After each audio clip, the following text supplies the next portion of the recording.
bet you $5,000 you'll be able to get off the road once we turn up. Can't do anything about it at the moment. Dave, come down here, block the whole show up, and we're going through.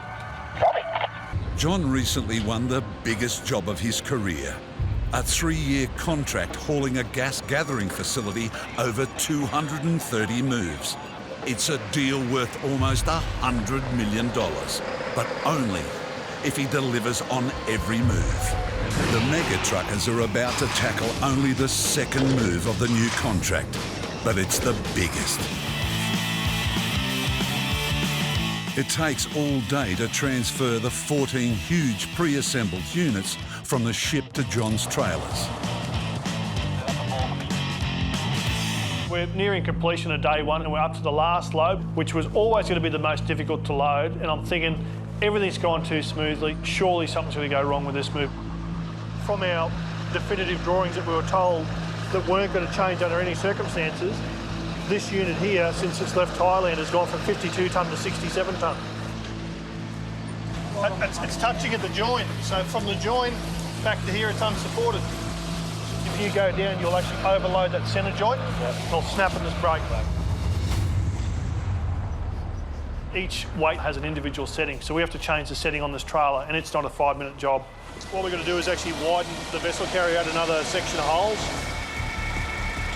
So I've gone to the ship's captain, asked him for 40 minutes, and he's proper pissed off. We're going to take it off, recamber the trailer, and then put it back on. So we need about 25 to 40 minutes. To the boys' credit, they've just gone at it like an army. We've recambered that trailer, reset it, and we're back under the hook in less than 15 minutes. Just 1 foot, mate, nice and steady, please. 1 foot, nice and steady. The ship's captain should have had nothing to complain about. With the trailer reset, Keith and Fredo eased the pressure on the team by hauling the first 2 loads a night early. Psychologically, getting those extra 2 loads off the port was a big deal. You can see Jon getting a bit antsy. You can see the top of his head starting to glow red. And this time, it's not driver Fredo in the firing line. Do you get that height on those set of traffic lights down here? Freight Street? Where's Freight Street?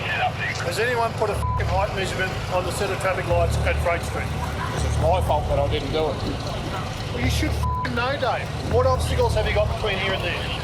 Give me a list of 5 obstacles. I've got one standing right here. You don't know your job. I'll let all you guys do your own job, and you can't tell me 5 obstacles. Check this, have you checked that?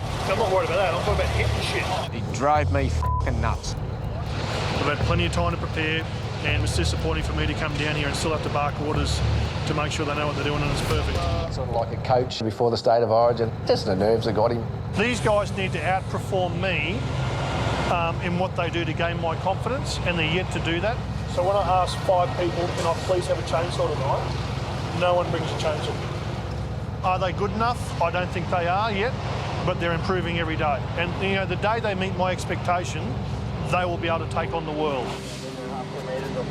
If he wants to be a driver, he should drive. Most of these blokes go with me. He'll have a lot of trailers to drive by himself. You do understand why I do get emotional and do get the shits before a job.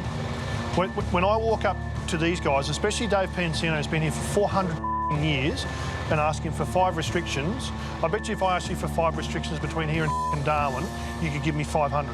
Come very close to me telling him to stick it up his arse and drive it himself. We've got a fairly firm pack around here at the moment. One goes, we all go. Sensing he might have crossed the line, Jon calls an emergency meeting. Listen, I just want to catch up with the HHA guys. I don't want the coppers in this. I just want to have a talk to... Shut up for a minute. I don't want to hear anyone talk, all right, please? Very, very big night tonight for this massive, massive contract. So I've put my name and my reputation on the line. We've got the most experienced and most professional guys in Australia here doing this job. I would lend my house on your ability, okay? So you guys need to give me that respect back. I don't give a if we're still on the road at 7 o'clock in the morning, right, and it takes us 12 hours to do a 4-hour job, as long as we do it professionally, safely, and we get there without any ups. And that goes for the whole duration of the contract, okay? And we ain't gonna do it once. We ain't gonna do it 2 times. We're gonna do it 230 working times. Okay? I'm trusting you guys with my life, with my company, with my livelihood, and I need you guys to perform. All good? I do get cranky, but I do love yous all. He really poured it out of his heart. I sort of felt for him a bit after he gave me a bit of a f***ing serve, but one potential f*** up, he's lost everything, we're all out of a job. John's speech kicks the team into gear, and they finally get underway with the monster units. The boys might whinge and moan that I don't trust them, but at the end of the day, I'm the one that's got 50 million bucks on the line with all this gear. About 4 inches off the gutter here on the driver's side, Dave, perfect line. So we've got less than 3 inches underneath the traffic light to the load. The road's actually on a slope down, so the last thing you want to do is have transfer of weight on your trailer and the load will flick itself up. Is everything all right? Mate, I'm going to hold you up here for about probably 5 or 10 minutes, and the next thing you know, I'm forking out 20 grand for a new set of traffic lights. Super steady, please, Fredo, super steady. If you can just slightly start heading back to your driver's side, Fredo, just a tiny bit. Steady. Steady, steady, very slowly.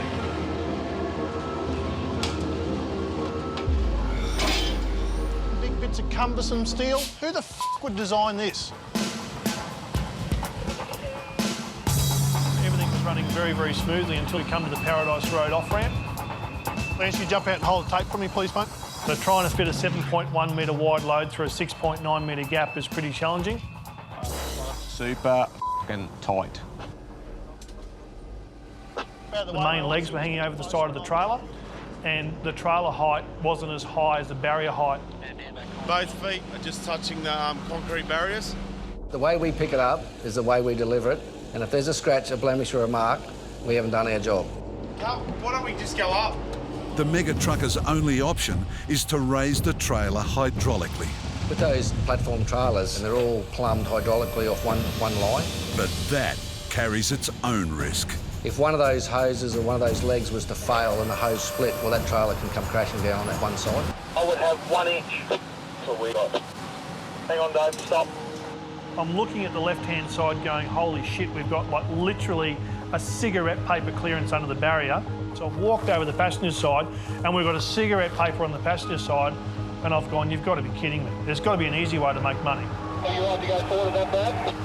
Yeah, I'm all good. Go forward.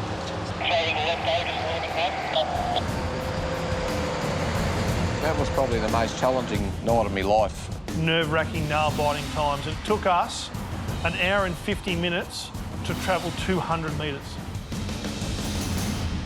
It all comes down to tonight. John and driver Dave will be on the ground. Behind the wheel is Seaboy. Notorious for going missing, Chris is on a mission to prove he's got what it takes to be a mega-trucker. Chris has let the boys down in the past. He's got a lot of catching up to do to earn everyone's respect. I'm not Chris's biggest fan. He has got the potential. It's his mouth that gets him in the problem. Seaboy, where's your magnetic flashing lights? With the side lights. No, the strobe, the beacon. There's only 2 on the back. And can you go around and check all the chains, please, mate? Yeah, I did. Have you done that? Yes. You promise? So if I go around and find a loose chain, Go hard. I'll put your f***ing head under the tyre. He knew that I didn't check. I just started to shut him up. When did you check these, Seaboy? Oh, you didn't do these ones? And what, these aren't chains? No. He'll always find another way to tidy something up or to straighten it, but really that's John's reassuring way that makes himself feel as though he's still up there. Double checking, triple checking. As I've always said, complacency ruins perfection, and there ain't no room for complacency when we're moving big cargo on a night like this. The biggest nightmare for Chris on this move is basically the Beaudesert Road Bridge. Clearance under the bridge is just shy of 6 metres. The load is 5.4 before it's even on the trailer. It's going to lower the trailer, mate. I can hear something dragging down me. Yeah, down. No, that's the dog's just dragging down him, honey. If you know much about transport and trucks, they start to get a thing called clutch shutter, and the truck will actually start to bounce. So if you do that too fast, mate, you'll hit the bottom of the bridge. I've got to let this trailer down so it's like literally dragging on the ground to get access underneath that bridge, and we're going to have millimetres to spare. How much we got there, Dave? Stay on that line, Chris. That was awesome being able to come under that bridge there. That probably saved us a good hour and a half. I would have had an absolute cigarette paper underneath those beams in the road getting underneath there. The last thing you want to do is end up on Channel 9 News for the wrong reasons because you've got a load wedged under the bridge. Boss Jon finally unleashes the piece of equipment he's been bragging about for months. The Goldhofer is the most high-tech trailer in the world. It has a remote control function, giving it invaluable manoeuvrability and a staggering load capacity of 45 tonnes per axle. It cost Jon $6 million. He spent another $40,000 just to have it painted Heavy Haulage Australia blue. But he won't be the first person to haul it. That honour goes to veteran Brad. John's out there like a proud dad with his chest out there because he's told the world that he's invested $6 or $7 million in these trailers. We've had them at our camp now for a couple of months and we've been building them and making them and breaking them. We've got to make sure that we've plumbed them right and they stand up, they don't fall over, and just hopefully the night will go well. Can you come back hard over to your right, Brad? Hard as you can, please. Brad's very, very experienced, but he's never towed this Goldhofer before in a loaded situation. It's going to be a big night. For it not to work or to fail us or let us down in any way, it's going to be a $6 million lemon sitting in the corner of a yard, I dare say. You got tail swing to spare back on the driver's side, Brad. No one knew how it was going to handle, and John was there and he was up my ribs from start to finish. Biggest concerns for Brad tonight is not scratching my new trailer. That's rule 101. With 100 years' experience between them and their new pride and joy, the MegaTruckers are unstoppable. Lap speed record tonight. Brad did an awesome job. Goldhofer's done an awesome job. It's really proved its worth and the job we've done, so very, very cool. It's 181 tonne. We'll have police, traffic management, and the whole 9 yards. All the other haulage companies in town, everyone had a go at it to try and work out how they're going to do it. We've got it, we've just got to make sure we do it right. This job, it's a double-edged sword. We could do a sterling job and walk off the site with everything delivered as heroes, or if something goes wrong, it could ruin us. The load is so heavy it needs 2 prime movers pulling at the front. Brad behind one wheel, Jon the other.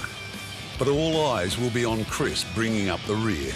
Chris has let the boys down in the past. He's got a lot of catching up to do to earn everyone's respect. Not too much pushing down the back. So just listen to Brad. He'll call you. He's walking the plank with this move for sure. If he's not successful, he's jumping off the edge and there's plenty of sharks there to get him. It's his chance to sort of prove himself or have a bit of a go. This is probably the biggest move that I've actually been a part of. If I stuff it up, then I'll never get the opportunity to do that again. I haven't got the time or the patience for any of that shit, so he either listens or he can unhook the truck and f*** off. As the man in charge, Dave feels the burden of this mega move. Every time you look for something in this truck, mate, it's either been borrowed and stolen, hasn't been put back. No one gives a Fair bit of pressure on at the moment. Driver Chris is on site, on time, and on everyone's nerves. No, on the phone, just make sure you're listening. Phone's off, mate. Talk right. Brad and Dave do have permission to remove your legs and flog you with them. That's fine. You said the phone was off. Hello. See, boy, turn that phone up. The team has 8 hours to travel 35 kilometres before sunrise. You probably ride your push bike there if you're fit enough, but when you got that big hunk of shit on the back, that 180-tonne piece, certainly takes a fair chunk of the night away. Well, the terrain we're going in is suburbia, and there's nowhere for us to pull up this big convoy on the route anywhere, so it's pretty much sink or swim time. But soon as they leave the shipyard, the MegaTruckers face their first hurdle. The whole thing takes months and months and months to coordinate and plan, and you think you've got it all prepared, and then you turn up and the street we've got to come out is lined from side to side with trucks. Back it down, mate. I want it dead slow, please. There's always obstacles that you don't sort of really need. Guys parking trucks and trailers in the road. Bad enough doing the job when it's straightforward. It takes an hour to crawl half a kilometre past the parked trucks. I need you to stop. That bollard's going. I'm just glad it wasn't a big telegraph pole and had to get a chainsaw and start cutting that down. Next, it's a tight turn, and Chris starts to drive everyone round the bend. All good on that left-hand side, Brad. Chris is down the back, and then he decides to flap his gums on the radio and do a pilot's job as well as try and drive his truck. I'm going to grab a gear somewhere here, Brad, so I'm in if you need me, or just wait for the call. When you're trying to hear a crucial thing and someone's talking shit over the top of it, that can be bad. So, you know, that's where John, I think, was going to rip his voice box out that night. Fair bit on your driver's side and... Chris, shut the up. Chris needs to spend a little bit more time driving and less worrying about piloting and what Brad's going to hit. It takes 90 minutes to grind out 1.5 kilometres. Now the trucks can hit the open road. You definitely don't want to be a Mazda 121 coming down the freeway tonight, that's for sure. So we'd chew you up and spit you out. The MegaTruckers barrel through the night and reach their target just before dawn. This load, they said, couldn't be moved. Authorities said we wouldn't be able to get a permit. You know, it's a bit of pressure off, you know, completing the first night. Hey, we're all right tonight. Oh, we're all right tonight. No need for yelling and screaming. First night's probably about a 5.5, maybe 6 out of 10 for difficulty. Tomorrow night's going to be a solid 9.5. We're nowhere near over yet, that's for sure. Young Chris, young Seaboy, he did okay. He just needs to learn to shut his mouth. You know, there's a couple of times there I was basically saying, you know, Chris, I will tell you when I need shit done. It's one of those things, mate. You've got to ask the questions to find out, and whether to use your own brain or just play dumb down the back and wait for him to make a call. But I know what'll happen if you do that, then you'll get abused for not using your brain. You know the old saying, little boys should be seen and not heard? And then you get him a bumper sticker. Night 2 on the tunnel boring machine move. As the man in charge, Dave is first on site to check the load. Yeah, it's that sort of industry, mate, where people do get the shits if other people get the job. So just making sure that no one's been out playing any games. Rather be safe than sorry. Dave calls a team meeting and everyone's gunning for driver Chris after his performance on night 1.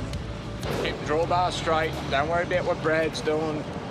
It's the pilot's job, mate, to watch, or myself, or... It's just 100% concentrate on the load. And if you need to go up a gear because you're too far, like you just... Shut up. I'm sure with a bit of direction he'll get up there. If not, it'll be Dave and me with, you know, that foot up his arse. The team has 6 hours to travel 33 kilometres along a motorway. Sounds easy, but not the way John's team must do it. The only crossing capable of taking the combined strain of 400 tonnes is a Centenary Bridge. Problem is, the Queensland floods weaken the northbound lanes. John's solution? A convoy on the wrong side of the motorway. He spent 9 months persuading authorities to shut 21 kilometres of the motorway for 5 hours. The cost? $60,000. So one of the major concerns for me on a massive move like this is if something does go wrong, it gives the police and main roads ammunition to not grant us further permits for moves. We're not in the business of moving potatoes. Let's face it, if I can't get permits to move, well, I don't have a business. How are we looking up the inside there, Dave? To get to the wrong side of the motorway, they must first squeeze this load under this bridge. The bridge is basically 4.7 and we're 4.7. This trailer relies on equal hydraulic suspension pressure all the way through. So if one end actually bottomed out, there's a very, very big chance we could snap that trailer in half just like a twig. Right, inch by inch, please, mate. Just on the brakes, nice and steady, just inch by inch. Obviously, we've measured the load 50 times and we've measured the bridge 60 times. Can't just assume on the night it's going to fit. Main road's got to come through there that afternoon and put another 4 inches of bitumen on there. That's too quick, steady, too quick. If the measurements are wrong, mate, I mean, you're going to get jammed up underneath one of those bridge beamers. I mean, wiping out a bridge, mate, can cost you millions. They can lower the trailer hydraulically, but only by a matter of millimetres. That's too quick, steady, too quick. Brad controls the speed at the front. Got to have the reactions of a gunfighter, you know. The moment someone says stop, just got to stop it. Chris, the rear. Nerves are through the roof. I'm waiting to pounce at any second. Steady, too quick, stop. Inch by inch, please.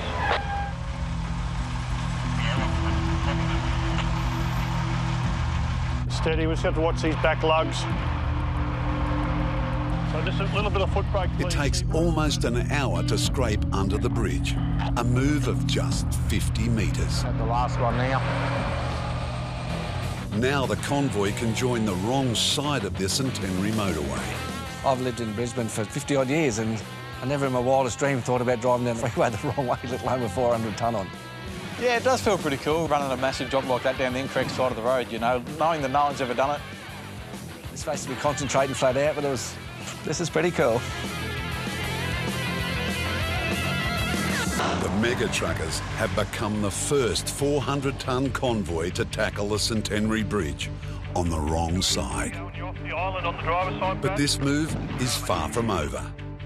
Legacy Way, well, yeah, that's the last challenge of the night. And it was a feeling of, thank God, this is over, and we've done it. And then I looked straight ahead, and then there was this dirty big drop down, and I thought, what the f***? Boss John's A-team now faces its biggest test. Steady, steady, steady. How to stop 400 tons sliding down a ramp. The ramp going down into the shed, it's about 15, 20 degrees. Just watch that left-hand corner, Dave. Nice, smooth, polished concrete and a nice steep descent, and I thought, have a look at this. Dave noticed a greasy oil patch on that decline. Having a truck hit an oil patch like that, you know, it's just a recipe for disaster. If my truck broke traction and if that started to go, that'd take the trailer and both the trucks, and she would just be down we'd go. Chris at the back, a lot of pressure on him. He was very much the last line of defence with braking. Steady, steady. Now, at that weight, once it starts to slide, it'll just keep going. That's why John was so shit scared on that job, because that was the factor. You know, like, if this goes wrong, holy that's the end of HHA. A couple of times the truck bucked, you know, like if you wanted to keep skipping. Get a bit of brake, mate, hold me back. The brakes keep binding up to that. Yeah, John and I had a bit of an altercation on that ramp. No, you're not going on the foot brake because the trailer will overtake the truck. He wanted Brad to use the handpiece a hell of a lot. It just kept grabbing the trailer brakes, mate. And every time that trailer brake and grab, mate, that's potential for that load to bust those chains. Just hold it on the foot brake, mate. The truck brakes are there. They're either on or off. I just said to Brad, I said, just ride the f***ing brake. Well, you can't hold on the trailer brake. I don't know how many times I've told you. It's on or it's off on the f***ing trailer. I'm not pissing in my own pocket, but I actually got one on him for a f***ing change. What a bonus. If we want to go hard up against the left-hand wall on the internal. After 55 tense minutes, they finally make the 250 metres down to the construction site. Don't realise how steep that bloody hill is, do you? Nah, for you guys, I suppose you feel it more. When you look back up where you've just come from, it's quite daunting. I thought, oh, yeah, I'm going to bed. For the second night, John said, look, drive the truck out how you feel it should be driven. It was good having that control, I guess. Seaboy stepped up to the mark, he shut his mouth, he actually listened to what Dave and I and Brad were actually trying to get through to him. I don't think John will ever give you too much of a pat on the back, but that's just John, yeah. I think I'll give him a B+ on the night, but it'll take more than one move to convince me that he's committed here 100%. We got one of the biggest components down. We've only got 139 to go. Mate, over the past 2 months, Dave's been in charge of moving a mammoth 2,000-ton tunnel boring machine. It's a $2 million job, with another in the offing. The tunnel boring machine is so big, the MegaTruckers must haul it in 140 moves.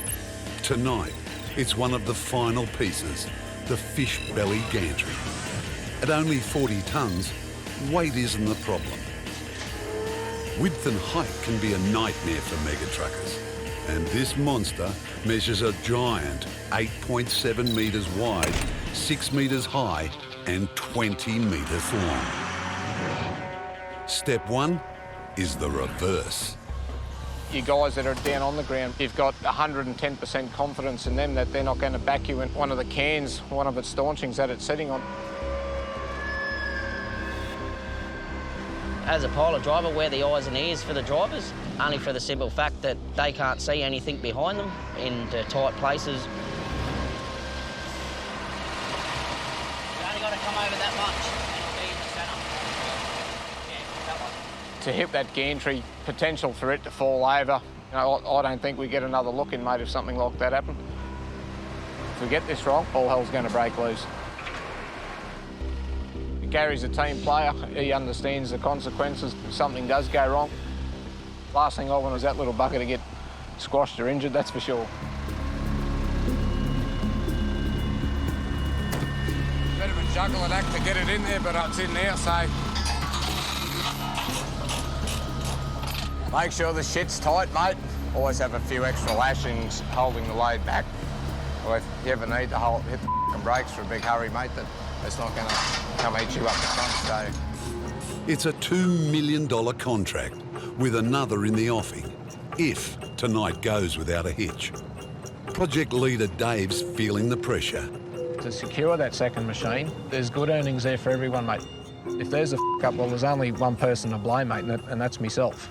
Adding to the pressure, boss John has turned up unannounced. At the end of the day, as the boss say, he's quite entitled to be there. I do notice that it puts everybody else on edge when he does come down. Is he going to be a grumpy ass or is he going to be pretty mellow? It's nothing personal against the boys when I go out and supervise a job and make sure they're doing the right thing, but they're not signing the checks if something goes bad. On the ground, John will be an extra pair of eyes for driver Dave. But he'll have to be on his A game. Yeah, the rear one, sleeper. Oh, we are now. And we've chosen the time between 10 p.m. and 4 a.m. to do this move, which is a bit nerve-wracking when it hasn't been done before and the car goes so wide. The team has 6 hours to travel 68 kilometres. John's paid police to escort them along the motorway. Copper's keen. If they can get on the motorway. How you going, mate? Yeah, what's up? You got about 3 minutes to clear all the shit off the road. We can't, we're paving. Mate, we've got 9 metres coming through. We've had permits in for 2 months. Well, we can't because we've got a bloody asphalting here at the moment. And the reason we put our permit applications in 30 days before we move is so that these morons do not set up roadworks on the night when we want to move a 9 metre wide load. I bet you $5,000 you'll be able to get off the road once we turn up. Can't do anything about it at the moment. Dave, come down here, block the whole show up, and we're going through. John and driver Dave have just 4 hours to haul this load 63 kilometres. I pretty much said that you got 2 choices. Choice 1 is we just lock the truck up, park the truck up and come back tomorrow night and leave it in the middle of the Centenary Highway, and we'll let you deal with the Premier and the Prime Minister tomorrow. Or get your shit out of the way and let us through, and we'll be a figment of your imagination in 5 seconds.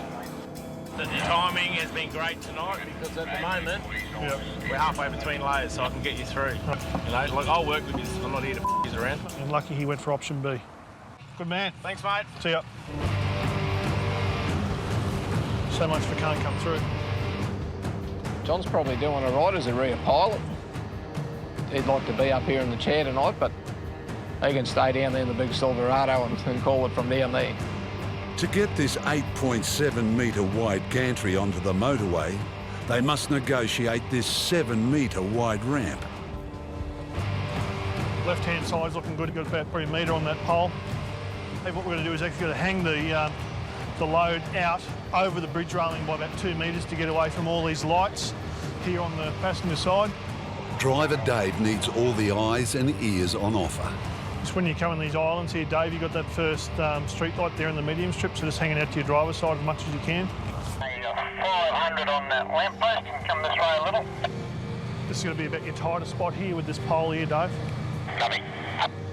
The last thing that we want is this truck pulling out the barrier and me getting a bill from Main Roads for $30,000. It looks like the boss has come in handy after all. About a metre off the guardrail there on the left. You'll just have to watch it when you get in the motorway for the signs. Probably got about 300 to spare this side. Righto, clear the sign my side. That line here, Dave, I'm on the ground walking, mate, so you got about probably 300 mil on the left-hand side. It's taken almost 3 hours, but finally they hit the motorway. Having John on gives you that bit more of assurance. I can see what's going on up the front, but yeah, down the back, mate, I've got no idea what's going on down there. So having John's probably a good thing. No, Dave's kept himself pretty cool and collected. He hasn't gotten out of the truck tonight and threatened anyone with their life. So far, we haven't maimed anyone and haven't got any complaints yet, so we're doing all right. In Brisbane, Dave, Gary and John reach their destination, a tunnel construction site in the city's west. While they've beaten the curfew, there's another hurdle. It's just typical of any job site you go to, mate. It's crazy, like, no one thinks how you're going to get this sort of equipment in and out of there. You're talking literally inches. Just keep it nice and high up on your left-hand side, mate, please. Driving, you're 110% switched on. And if you're not, jam your fingers in the door, mate. Yeah. You don't breathe a sigh of relief until it's out of our hands. Pretty tight. Finally, they make it. But this job's still not over. Normally, they have the crane there waiting for us to unload, and unfortunately, no one's told them about us coming in tonight. They've had week notice that this move was coming in, and no crane. What a bonus. We've basically got to sit there and wait till they got some cranes available and some men available to unload us. On the fish belly gantry move, it's 4 a.m. and there's still no sign of the crane drivers. It's a very, very hard job running this business. Like, it's stressful, it's tiring, it's just, you know, some days you just think, what am I doing? Finally, they arrive, and this monster load can be delivered safe and sound. I definitely think it was the right thing to go in and supervise Dave and give him a hand. I think it gave Dave a lot more confidence having me on the ground. It's Dave and myself done a lot of big moves together, and we can solve the impossible when we put our minds to it. Good job. Cool, thank you. It was a good help instead of a hindrance, mate, yeah. Even got a handshake at the end of the night, which is unusual. When John turned up there, quite a few of us said, well, what the is he doing here, you know? A couple of the boys turned around and looked real strange. Said, did you just have a baby? I said, yeah, 3 o'clock this afternoon. They just shook their heads. I think he was busting himself to get down there to make sure we were doing it properly. Before we've even done the job, we've probably spent over $10 million just in additional equipment to service this contract completely. With head driver Dave on the road to Darwin, John will rely on the rest of his A-team. Veterans Brad, Keith and Fredo. Fredo was a bit of an icon when I was a real young bloke, 15, 16. He was a big-time operator. Fredo's old school. John likes to think he's old school, but he's a young fella. I think John's got a lot of ability. At the end of the day, you just can't beat years of experience. Fredo came to the organisation with all the experience in the world prior to even HHA even existing. So it was a pretty big deal. With so much experience and some mighty egos dockside, tonight's mega move was running perfectly well without the boss. You know, we'd handle the job for him. He knows we wouldn't let him down. He should really be with his family. Yeah, you just can't control everything that happens in a business this size. You have to rely on the blokes you got working for you. We've worked all night to get the smaller crates off, so now we're in the big business. We're about to lift the first 2 big skids. And boss John is out to impress his new client. Presentation's 9/10 of the law. That's what we try and strive. Every single piece of equipment in the fleet, the best presentation, the most immaculate gear we can run. Oh yeah, mate, we're all about the image down here. It's a big show. This is John Boy's 5 minutes of glory. The first of the big boxes weighs in at 140 tonnes. One of the major pieces of the puzzle for the gas project. That's worth about, I think, $16.8 million, the larger ones. You know, just under $100 million worth of cargo we've loaded out today in the last 24 hours. We're dealing with some serious coin. That's only going to come 50 mil out this side, Brad. Yeah.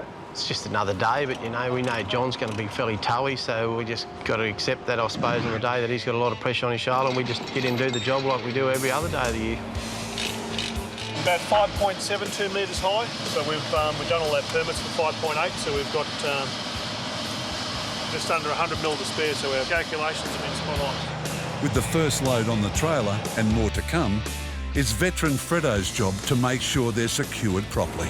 The lashing points allow us to secure the cargo to the trailer itself to save a load rolling or a load slipping or a load moving under harsh braking or in an accident. These machines, because they're worth so much money, they've got to be restrained in a certain way, so everything's got to be done, followed all the plans and everything that John's sorted out for the contract. Fredo, when this lands, just make sure before you move off and do anything, you put at least sort of 4 to 6 chains on it. What we want to do is we want to land the cargo on the trailer. We want to put some temporary lashings on it so we can move it over to our secure area and then finish the lashing point. The most critical thing is actually loading the trailer correctly in the first place. Just whack 160 on there, Chevy, you're all right. You'll handle it. I was home in bed and I woke up and I see 3 missed calls from Fredo, and by the time I got over here, Fredo already told John to stick it up his ass and left. On the way to work, I thought, this, I'm not putting up with this. John had a quick walk around and spotted that it wasn't quite 100% or how it was supposed to be done, and just absolutely went ballistic. Started giving Fredo some, and Fredo wasn't there to defend himself, which is probably the wrong thing to do. There was a bit of, did you hear about that John went off last night? He said that the loads weren't lashed properly and he wasn't happy and, you know, blah, blah, blah, blah. And then it got taken out of context that I was rubbishing Fredo directly, which wasn't the case at all. There was no yelling or screaming. I just cleaned my gear out of my truck, gave John my phone back and said, thanks very much, but no thanks. You don't trust anybody, so I'm out of here. I can't tell these fellas how to drive their truck. They know better than me. But... Everyone here has had me at one occasion or other saying, listen, this is how you do it, that's how you do it, that's not good enough, I expect this, slow down, whatever, you know. Whereas Fredo, you know, up until that time, we never had words. So it was very disappointing that he walked based on the fact that I probably gave him the most reins out of anyone in this organisation. You can go through half a dozen blokes, come and go, until you get one that sort of knows his shit and you know, will get in knuckle to knuckle with you with anything you do, you know. Fredo's just that type of bloke. He's a team player. That's why it's a bit sad that sort of it ended up like it did today. All right, let's go. Tonight is only a 35-kilometre journey, but down a key player, driver Dave on his way back from Darwin, and morale low, it'll be a tough challenge. John Boy's a little bit up in arms, he's a little bit nervous as he is. He's like a pregnant father walking down when we start a new job, but he'll settle. As soon as we start going down the road, he'll settle down a bit.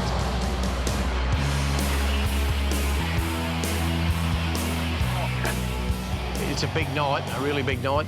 We've got to get it from the wharf to the storage yard, which is a mission on its own. Low bridges, power wires, traffic. You have a key operator go and you're one man down and the workload increases on everybody else.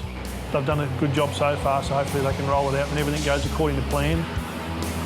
After 3 hours, the under-strength MegaTruckers make it to John's storage depot on the other side of the city. Yeah, the night went pretty well. Everyone was tired and John Boy was down there expressing his concerns and, as per usual, putting everyone off their game. I think the boys work very, very well under pressure. I think they actually work even harder to try and prove me wrong. They did a sensational job, made really, really good time. All in all, they've done a great job. But the loss of Fredo is still raw. If you would have said, just, boys, we've got to throw a few more chains on this, it wouldn't have been an issue. He's got the tact of a bull ant, so yeah, he needs to be slapped around a bit to get a few people skills in order. And he's got to learn to just, you know, he's got nothing good to say, probably just shut the f*** up. The MegaTruckers' mission is to move a gigantic $65 million autoclave for the mining industry from northern New South Wales to the port of Brisbane. 23 metres long, 6 metres wide, and weighing a massive 192 tonnes, this load is bigger than a blue whale. For that trailer to roll over is just astronomical. The headaches and the shit that would cause, you may as well just close the gates and walk away. I mean, that would absolutely break this place. I want to put as much load here because it'll distribute the weight properly. That's what the RTA's coming here to do, to see if we end up with 4 axles at each end, real heavy. Together, the autoclave and trailer weigh in at 247 tonnes. It takes 2 hours to hook up the 4 trucks. Jesus Christ! Come on, Leon, you big f***ing bear. So we've got Jay Cash in the lead, Bandit 1, Heavy 5, and we've got Bandit 2 down the back. So combined, we've got just under basically 3,500 horsepower hooked up here to move this big load. We had a whole week to think about everything that could go wrong. The funny thing is, when you back up to the load, you just forget about that stuff. It's probably a bit like throwing your leg over a bull. You're shitting yourself before you do it, but when they throw the gate open, it's holy shit, hang on, let's go for the ride. It's only 18 kilometres, but every power line needs to be lifted manually and carefully. Got pedestrians on the bridge. One slip could leave thousands without electricity. But while power lines can be lifted, bridges can't. We're right up on our tolerances for height, so we need to make sure that we've got absolutely everything double checked. Check the front. The trailer can be lowered, but only by 300 millimetres. If one measurement is out, they risk jamming the load under the bridge or bringing it down. Right. Fire, let's do it. Dave, can you see? Yeah, mate, yep. Righto, let's just roll off real steady, boys. This is going to be close here. Righto, that's fairly straight there, on you two. How much clearance we got? Steady, steady. Bear in mind the ring is higher than the front section, so you're looking at the rings or you're looking at the tank? What do we got down the back there? Talk to me. Talk to me. Yeah, about 4 inches. Lifting lugs are under. Steady, steady. Yeah, Last ring is under. Vessels clear the bridge, clear the bridge. It's taken 1 hour to move just 100 metres. Up she goes again, mate. Be plenty of this tonight. Up and down. I don't mind a bit of in and out, but this is a bit more up and down. It's a long night lifting scores of power cables. Get the next one. Scraping under more tight bridges. Have a look at the chicks over there. If it's going to up, I hope it up right here. And negotiating road signs. Are we down the back gate? Yeah, mate, we're only just going to clear it. Just touched it. Finally, they make it to the city limits, bang on their deadline. Some hard stuff out of the way and got some more hard stuff to go yet. After threading their way through Grafton, the MegaTruckers reach their next hurdle. I had to get an independent engineer to come out and survey the bridge. That cost me $80,000, and the survey report confirmed that we could actually get the whole convoy across, but under very strict guidelines. 10 k's an hour, no stopping, no braking, hang on to your seats. I've seen some big heavy haulage moves where bridges have collapsed because people have miscalculated weights. I hope that the engineer knew what he was talking about. I reckon this bridge is absolutely maxed with this load on. I waited on the other side and John called me up and says, "What are you doing over there?" "I'm not coming up with you in case you end up in the drink." Pretty nerve-wracking times. Looks right back here. Luckily for John, his engineer was spot on. With a 13% gradient, the climb should take 7 long hours. We've been up there in the past and it hasn't been too bad with 2 trucks. I mean, we've got 4 trucks, we've got cops, pilots, just everyone.